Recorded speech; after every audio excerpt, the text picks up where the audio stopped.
Good evening. I'm Sarah Watson. I'm the Executive Director of Looking for Lincoln and the Abraham Lincoln National Heritage Area. Welcome to this evening's Looking for Lincoln Conversations. Tonight's program is the Underground Railroad in Livingston County. Dale Maley will share information about two Underground Railroad routes that were used in Livingston County and names and locations of about 15 people who were either conductors on the Underground Railroad or were strong abolitionists that supported the Underground Railroad. Mr. Maley is the vice president of the Livingston County Historical Society. He's president, excuse me, Dale, I'm sorry. He is president of the Livingston County Historical Society and vice president of the Fairbury Echoes Museum. Dale has researched and written over 350 newspaper history stories about Fairbury history and also about 250 books. My goodness, 25 books about various aspects of Livingston County history. It is my pleasure to now introduce Dale Maley. Hello, my name is Dale Maley. I'll be giving the presentation tonight. Okay, so this is about the Underground Railroad, specifically in Livingston County. And we're in the center of the state, Pontiac, if you're familiar with that, that's Livingston County. Just a refresher on definitions. The Underground Railroad was a network of secret routes and safe houses established in the United States during the early to mid-19th century. Enslaved African Americans used it primarily to escape into free states and from there to Canada. It was mainly the work of free African Americans, was assisted by abolitionists and others sympathetic to the cause. The enslaved people who risked capture and those who aided them were collectively referred to as passengers and conductors on the Underground Railroad. So how many slaves were there in the South prior to the Civil War? Well, the 1860 census recorded just under 4 million enslaved people in the United States, which is typically considered the final count of slaves before the Civil War began. And as a refresher, the Civil War started on April 12, 1861, when Confederate forces fired upon Fort Sumter in South Carolina. Most of the references I've investigated said the Underground Railroad began in about 1840. It ran north and grew steadily until President Abraham Lincoln signed the Emancipation Proclamation on January 1st, 1863. And that proclamation declared that all persons held as slaves within the rebellious states are and henceforward shall be free. And one estimate that I saw suggested by 1850, approximately 100,000 enslaved people had escaped to freedom. And I'm a retired engineer, so I have to do the numbers. So 100,000 out of the total of 4 million means about 2.5% escaped using the Underground Railroad. Now, the best source I found for this presentation was this 1898 book written by Professor Seibert. I'm going to pronounce it Seibert, might be Siebert. Here's a cover picture of that. That book is available as a free PDF copy online, or you can actually buy a new printed copy if you want. Now, in that book is this map, and all the red lines here are the Underground Railroad routes. And my first thought looking at this, I said, gee, all those red lines, most of them are in Ohio. And there are some in Indiana. Where we're at in central Illinois, there's almost none. And there are some over to the west side of Illinois, kind of following over there on the Mississippi River. And as a reminder, though, Missouri was a slave state. So there were people trying to escape up through Illinois coming from Missouri. Now, here's a blow up of that map in our area of central Illinois. And the route I'm going to talk about tonight is shown in the middle there, starting down at Eppert's Point, which is a township. And then the city of Pontiac, it runs on up to Ottawa. And we'll talk about that in more detail. Since I'm focusing just on Livingston County, I did not research. You can see one on the east side of Illinois running north-south there. And there's another one to the west of us. I did not research those two because I tried to restrict it to Livingston County. Some of the resources I investigated were Professor Seibert's book, which had the map of the route in Livingston County from Weston to Ottawa, the 1878 Livingston County history book. I also used the McLean County history book, and we'll talk about that in a minute. I did check the Ford County history book, but I really found nothing about that eastern route there. Then there's a Fairbury historian book, 1977. The Pontiac papers were originally the Sentinel and later changed names to the Daily Leader. Now, I did check the Pantograph out of Bloomington, but there were no articles in about that subject in the time frame. As we saw from the map, most of the railroad routes were in the western half of Illinois and followed the river. There was one major route in east central Illinois, but it's many miles east of Livingston County. Now, the first settler in our county was Valentine Darnell back in 1830. The county actually was not formed until 1837, and it's one of the last counties in Illinois to be settled. We were swampland with no railroads. So the state of Illinois kind of grew from the south upwards and eventually from Chicago downwards, and Livingston County was about last to be really settled. The land was swampy. They didn't have any railroads to help the farmers out. But in 1850, Congress passed what's called a Script Act, which gave free land to veterans primarily from the War of 1812. Other wars, but the majority of them were veterans of the War of 1812. This created a rush of land settlers. It took a couple years for that 1850 law to really get rolling. So between 1853 and 1860, almost all the farmland in Livingston County was purchased from the U.S. government and claimed by the settlers. So because there were almost no farmers living in Livingston County between 1830 and 1853, it's not surprising to me there were not a lot of major underground railroad routes in the county. Now, the woman on the right is Alma Lewis James. She was a Fairbury historian, and she wrote a book focusing on Fairbury history, unusual name of stuffed clubs and antimacassars.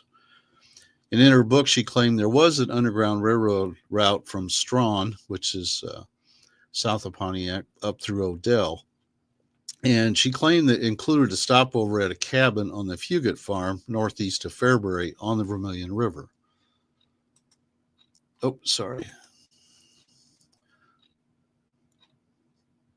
Oh, okay. So she reported there was one enslaved person who died who was known to be buried by the riverbank, but she said no other information was available because they really wanted to keep all the activities secret, and most of them were done at night. Unfortunately, she didn't cite any reference material sources for her story, but a Fugate descendant who's still alive said that as a young boy, relatives would point out where the cabin used to be and where the burial was thought to be. And this woman, Alma Lewis James, she was a distant relative of the Fugate family, so she probably got it as a family story. Now, here's a unique picture that was in our Fairbury Blade newspaper, and it's a sack race on Main Street. And there's several Black or African-American men participating in the sack race. And the caption for this, I've circled it here, Fairbury had a station on the Underground Railway to help free slaves. It was a little cabin in the woods near the river. The railway portion, which concerned Fairbury, ran between Strawn and Odell.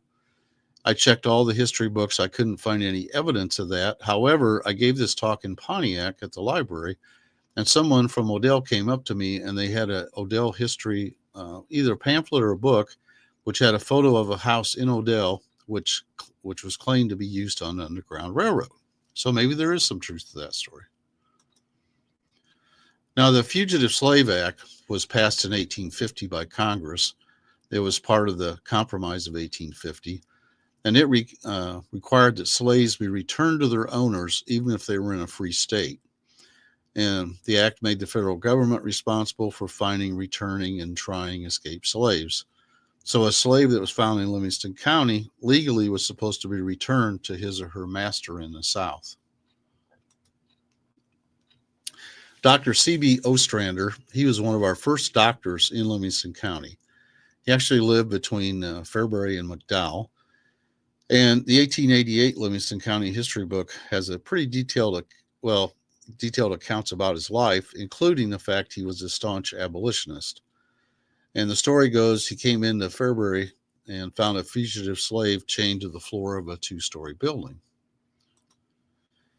The slave was going to be returned to his master in Virginia. The doctor cut the shackles from the fugitive using a crowbar, sledgehammer, and chisel, loaded the fugitive into a horse-drawn buggy, and delivered him to another doctor, Dr. C.V. Dyer in Chicago. And Ostrander gave the fugitive $10 in cash. If you calculate inflation in there, that was equivalent to $372 in today's dollars. The fugitive was placed on Captain Blake's steamer ship, the Illinois, and that ship transported him to freedom in Maiden, Canada.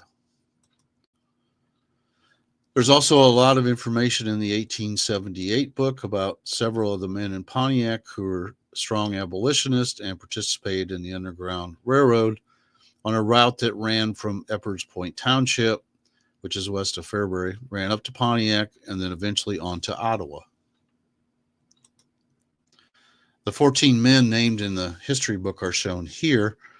I don't really have time to go through all these different people. We will talk about William B. Fife a little bit in detail because he was a conductor. So an interesting question is, are there still some descendants of these people living in Livingston County? And I do know that most of these men were either doctors, lawyers, judges, or businessmen. Now, William Fife was one of the leaders in the Pontiac area. He was actually born and raised in Scotland. Came to Canada first and worked in the mercantile business. In 1849, he moved to Ottawa. And while in Ottawa, he became a conductor and operated a safe house depot for the Underground Railroad. And then he became a lawyer. In 1856, he moved to Livingston County and set up a store in New Michigan. New Michigan is now a ghost town. It was a small town kind of north of Pontiac, between Pontiac and Streator. The new railroads that came through did not go through it, so it became a ghost town. But anyway, he started out as a farmer there, and then in 1862, he moved to Pontiac, and he entered a law firm of E.A. Harding. That same year, though, he enlisted in the Union Army, and he fought in the Civil War. I am imagining that his experience as a conductor and depot operator in Ottawa, he's probably the key guy that led to the formation of the Underground Railroad line originating west of Fairbury at the Otis Richardson Farm. And we'll see in a map here in a minute, the line ran north to Pontiac, Ottawa, which is actually in LaSalle County. Now, when the professor wrote his book in 1898, he actually obtained a hand-drawn map of this route, and he credits William B. Fife for providing the map. Mr. Fife died in 1910, so he was still alive. So the time frame fits that he provided that map to Professor Siebert for the 1898 book. Oh, I'm sorry.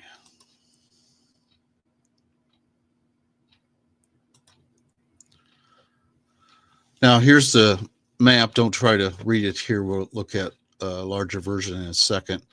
But this is the actual copy from the book, from Professor Seibert's book, the railroad route. And I broke it up. This is the southern part, Livingston County.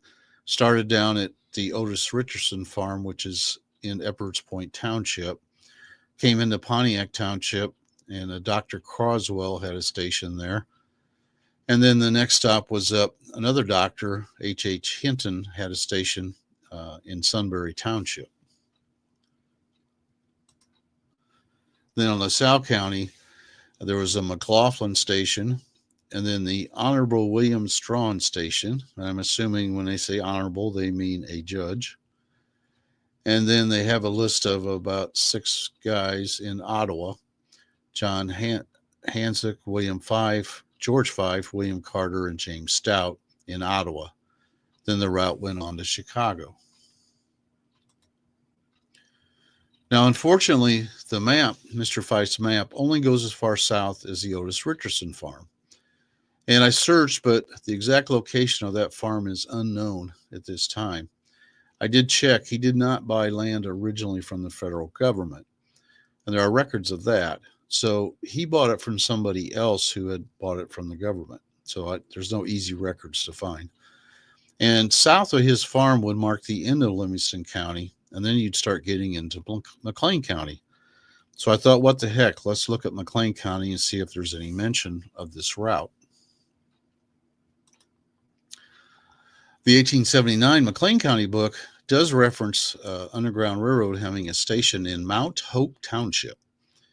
Well, I had to do some looking, but that township is southwest of Bloomington. And they said Mr. John Moss had a secret compartment in his house for hiding slave fugitives. I like this part here. So they said Mr. Moss or one of his friends would guide the fugitives to one of two destinations, which really depended on the weather. If it was poor weather, they would go up to Lexington and stop at Aunt Polly's Mahan station. If it was good weather, they kept on going and they went up to New Michigan, that ghost town north of Pontiac, operated by Charles Paget and his supporters. And a brief look at the Emancipation Proclamation was the executive order issued by President Abraham Lincoln in 1863 that declared the enslaved people in rebellious states to be free. Now, it was a key step towards abolishing slavery, but it didn't abolish it permanently. And I kind of think of Lincoln's proclamation as today's executive order. As we all know, every time a new president comes in, he's got to change all the executive orders. So Lincoln wanted to make this permanent. Because of that proclamation, though, the Underground Railroad basically ceased operations around 1863. And really, it continued above ground as part of the Union's efforts against the Confederacy. So to make it permanent, we had the 13th Amendment.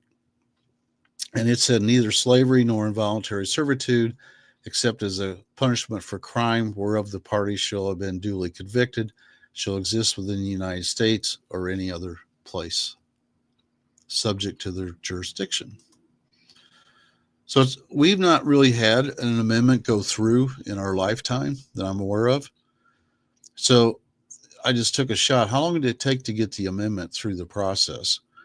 So in April 8th of 1864, the Senate passed the 13th Amendment.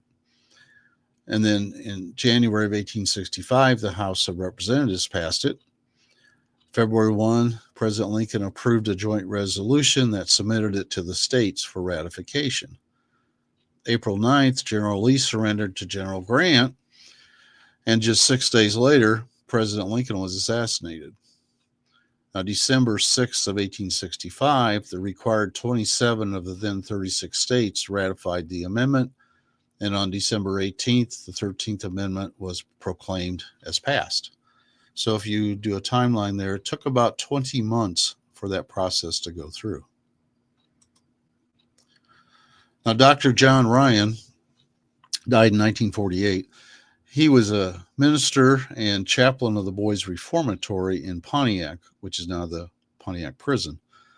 He was also president of Livingston County Historical Society. And I found where he did research on the Underground Railroad for the Illinois State Historical Society in 1913. There's also several newspaper stories where he went to Lexington and he gave talks about the Underground Railroad.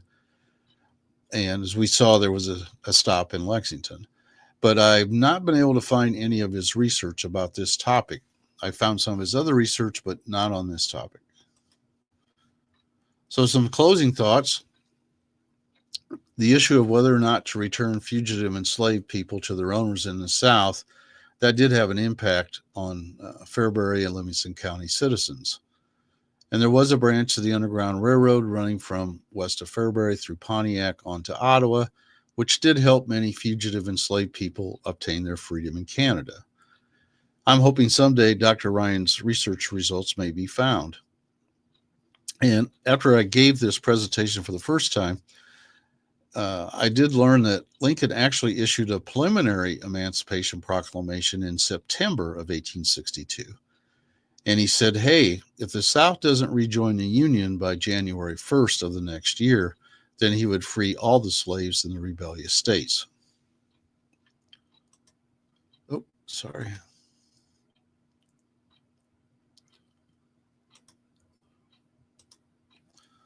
Some closing, see. Yeah, we finished this. Now, just about the time I gave this presentation for the first time, a gentleman by the name of J. William Bill Gould, a Fairbury native, released his unpublished manuscript about the Underground Railroad in Central Illinois. He titled that Comments of Conscience, Freedom Seekers, Abolitionists, and Leaders of the Underground Railroad in Central Illinois. So he provided me a PDF copy of that. I actually linked it to our Livingston County Historical Society website. The Pontiac Library is making a printed paper copy of that for their history room. I did briefly review the 246 pages in the manuscript, and I believe he has biographies for most of the 14 abolitionist men that I noted before. We had the Underground Railroad exhibit provided by the Looking for Lincoln group. It's an outstanding exhibit. It was in the Pontiac Library from January 31 to March 5th. It's a really super display. If you get a chance to see it, I'd highly recommend you look at it. It not only has interesting displays, but it's got some very interesting short videos also. Here's how you can contact me. I'm on Facebook. You can always send me a Facebook message. And my email is pretty easy, dalemaley@gmail. I have my telephone number here. And I don't do text messages. I check them at least once a year. I hate text messages. So, are there any questions?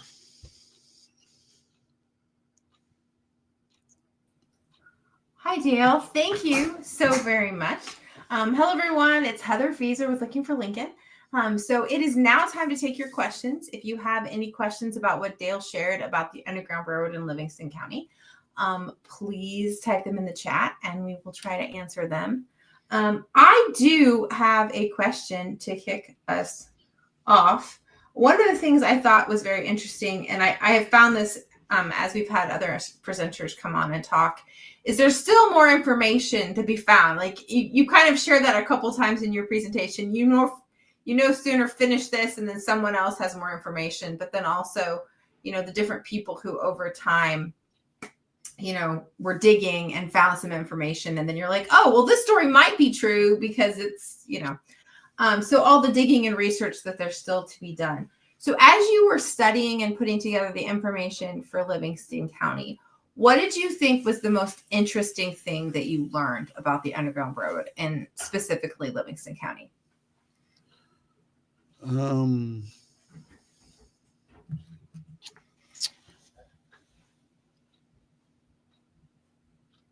I don't remember when I became aware that the gentleman actually made the map of that route.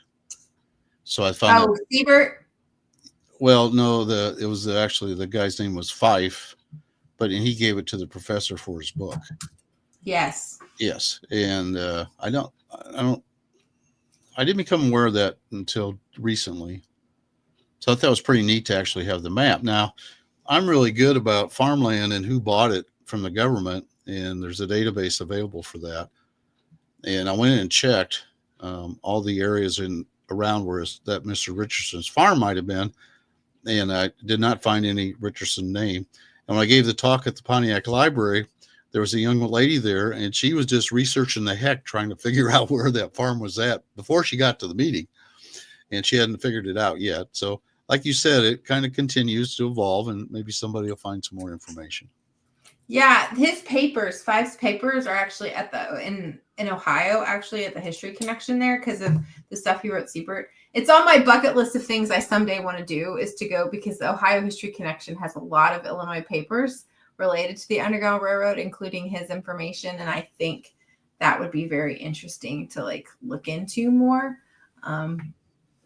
Anyway, because they have all of Siebert's papers and everything in Ohio. So, okay. Yeah. I know, because I tried to do some research on him related to John Hossack in Ottawa, there's a connection, of course, and it's eluding me because there's only so much time one can spend researching. Well, I should go back. I should try to find that Odell history book that had the picture of the house, and I haven't had time to do that either. I did look for it briefly. It's not online, so I'd need to find somebody from Odell and ask them.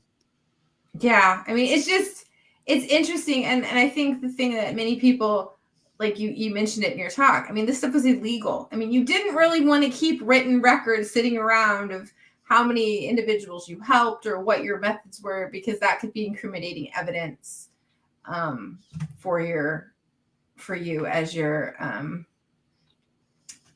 going about your day-to-day activities, trying to live normal life, and then help and conduct illegal activity on the side. Okay. So of the individuals that you in Livingston County, which one do you think all of them were significant? Like, did you, because you showed the different houses. So did they all, I guess did they all collaborate together? Were they just kind of working independently and knew about each other? Like, what did your research tell you? Well, I can just tell you that era, say, of the 1850s, that was different. And people kind of knew each other better than today, I would say. Okay. So, a lot of those guys were either lawyers or judges too, or doctors. I'm pretty sure everyone in the county probably knew each other one way or another. So, and what was the population about that time? I don't think you mentioned that, Dale, in your. I don't have that at the top of my head. I can just tell you that, the first settler came in 1830, and then that land rush didn't start till about 1853. In that era, I don't know. It's like in the hundreds or low thousands, I think, for the whole county. Wow. And then it exploded. I don't know. It probably went up to 15 or 20,000 probably in the county in that land rush. So that's why there was nobody here to help anybody on an underground railroad, until for a good chunk of that time, because it was just prairie, right? Yeah, prairie and swamp. Yes. Yeah, it'd be very different.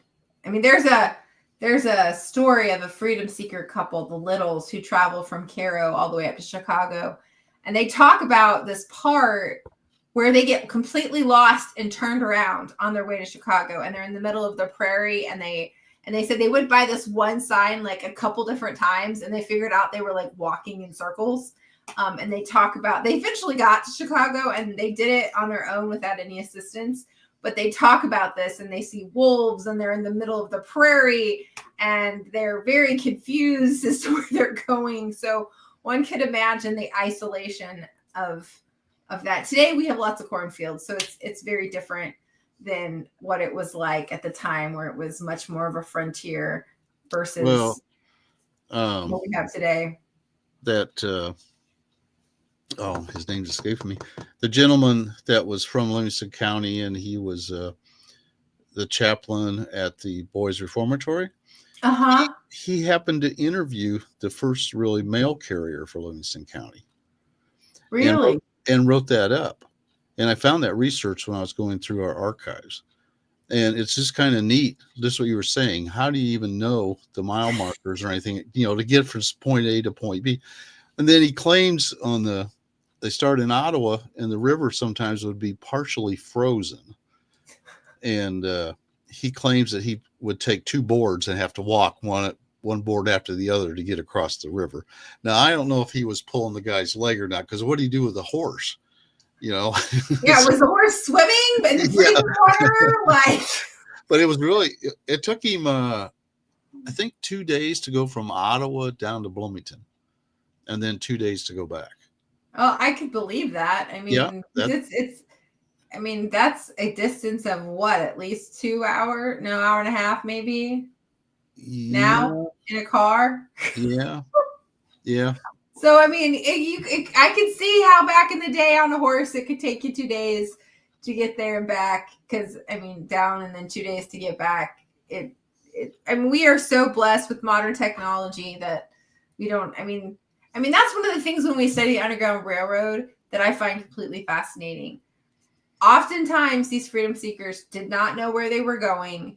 They had, the stars and some knowledge, and they just kept going. And it's impressive because it's like today, most of us don't go anywhere without our GPS on our phone, right? Like Right. if we need to go somewhere, if we don't know where we're going, we have it and it's guiding us. We don't even have to use maps anymore. They didn't even have maps. There were maps, but they weren't using maps when they were searching for freedom. They were just putting one foot in front of the other, heading north in hopes of seeking freedom. So that's a completely different thing. So go ahead. Well, I've done this presentation like 3 times. Anyway, after I'd done the first one, I was researching another story about a black family in Fairbury, and I traced it back, and the original mother and father, they were born as slaves in North Carolina. Really? And they had children in North Carolina. And then a little biography or obituary says, oh, but he found his freedom in 1862 and came to Livingston County. I thought, wait a minute. The proclamation wasn't until 1863. So when I was Googling, looking that up, then I discovered that there was a preliminary one issued in whatever it was, September, I believe. Basically gave him 100 days. So we don't know, but I'm kind of guessing once you heard that as a slave in September, they're not the South's not going to quit and join a union, but they say, hey, I'm free. I'm out of here. And I can't prove Or that. perhaps I'm trying to think, depending on what part of North Carolina, I don't think it depends where. I don't think they were there yet. I'm trying to think where the Union Army was in 1862. My Civil War history is getting a little fuzzy there. But, that was part of that too, when as the Union forces went further south, enslaved people flocked to the Union borders so that they could be free. Yeah. So that's an aspect of that too. But that's interesting. And there's still descendants of that family living in the area. And I don't think they realized that they descended from slaves in North Carolina until I did. That is so interesting. This is why I like history. You start down one path and then you find something out, and there's always something more to learn and discover, whether about it's your own family history or the history of, of whatever you're studying. With the Underground Railroad, I don't know if you've ever met Larry McLean, but one of the things he likes to say is there's still more stories, particularly of freedom seekers, that we don't even know. And I think we were talking at a conference, and he was talking about, he is convinced that there is information in the Canadian archives that we don't have access to yet. That could be that someone needs to go to Canada and do some extensive research because of all of the free Black communities in Ontario along the border. And he thinks you'd find more connections by doing that and studying that history to the Underground Railroad, specifically in the Midwest, particularly. But there'd be more information about different freedom seekers and their journeys if you did some more research into the Canadian archives. But all right, Dale. Well, thank you. Do you have any other anything else you'd like to share with us this evening? Nope, it's been fun. Okay. Well, I would like to thank our audience for tuning in this evening, and we will be back next month with an exciting program about the Illinois Supreme Court related to slavery and how the Supreme Court helped finalize the abolition of slavery in Illinois. Interesting, because Illinois is supposedly a free state. So if you're interested at all, tune in next month, and we're going to explore that topic a little bit more. Other than that, I hope everyone has a good evening.